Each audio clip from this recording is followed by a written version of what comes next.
So hello everyone and welcome to DC Ultras, your one-stop shop for all news related to DC. And finally I am back again with Peacemaker Season 2 Episode 3 podcast, and little late this time because I have not done it last week because it was a huge spoiler episode, so I didn't want to spoil the mood for you. Now I hope everyone has seen it.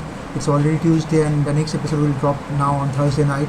So yeah, so I am back, and this time we will be talking about the spoilers of the episode 3, which is being named as another rip another rick down my sleeve. So let's begin. So as we see in the beginning that we have seen the background story of Emilia Harcourt with this person, that is none other than Rick Flax Jr. They were both dating, but at the same time Rick Flax Jr. was having an affair with his current girlfriend, that was his current girlfriend at that time, that is Moon, that is Enchantress from DCEU. So yeah, you have heard it right. Enchantress from DCU is also canon to DCU, and she is the person who this Rick Flag Jr.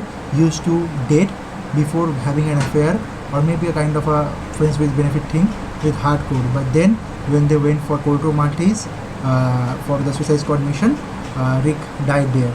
So now we have seen that before the start of the episode, and then we have seen the intro, and we go into the episode and we saw that our Peacemaker from this DCU's dimension went into the portal.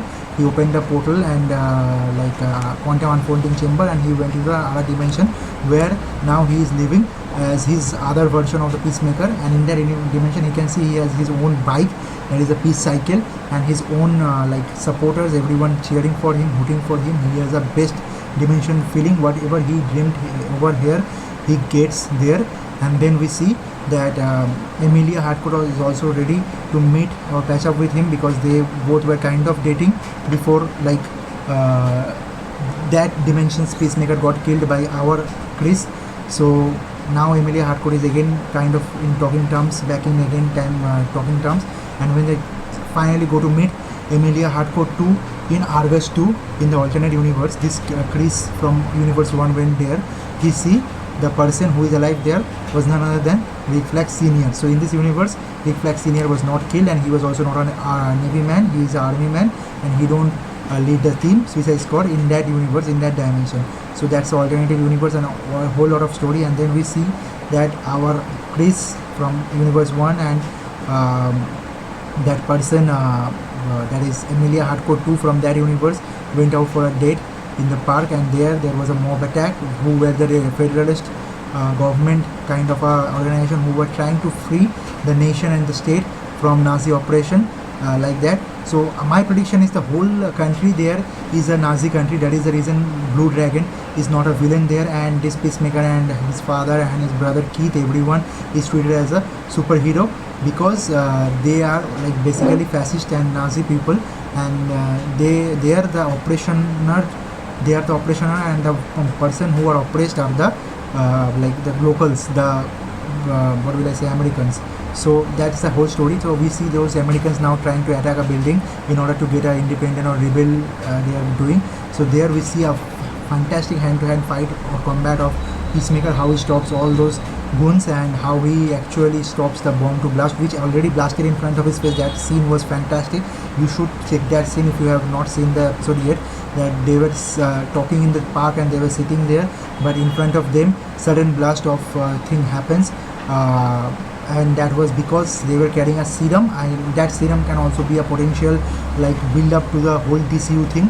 That serum was carried in the pocket, but when it got dropped from a high impact, so it blasted like a atom bomb. Not an atom bomb, that's an exaggeration. It's kind of blasted like a normal bomb. So it literally blew up the person into pieces. So that's very lethal as a weapon. So this is a very short episode. We see that in this episode Chris basically went back and forth and in the dimension, and he talked with the alternate universe Rick Flax Senior Jr. And also here we see there is a prolonged version of Keith, who is now a superhero also. He came and saved Chris Day by destroying a helicopter which was there to maybe rescue or maybe bomb the whole place. And they worked basically hand in hand, like Peacemaker from our universe and that alternate universe Keith, that is his brother. and then we see there is a prolonged argument and kind of a interchange of exchange of thoughts among them, where Keith mentioned that now currently you are are you doing more kind of a drugs, like you are taking more drugs because you are getting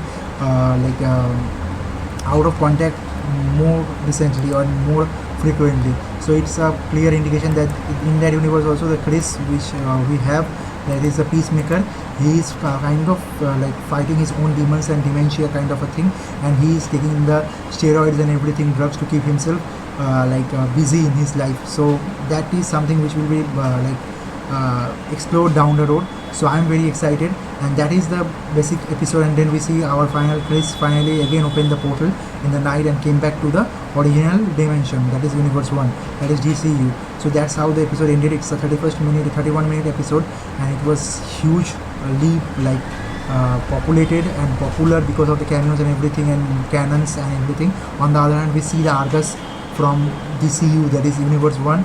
In that we see that finally that person who has came, that is Fluidis, if I'm not wrong, he went back to Sasha Bordo's character, and they discussed about the eagle thing and how they have attacked, they are being attacked, the Argus people. Now they are finding out, and they have found out a person, that is a character who is also a very famous actor from the Guardians of the Galaxy. So he is now playing the role of Saint Wild, like that.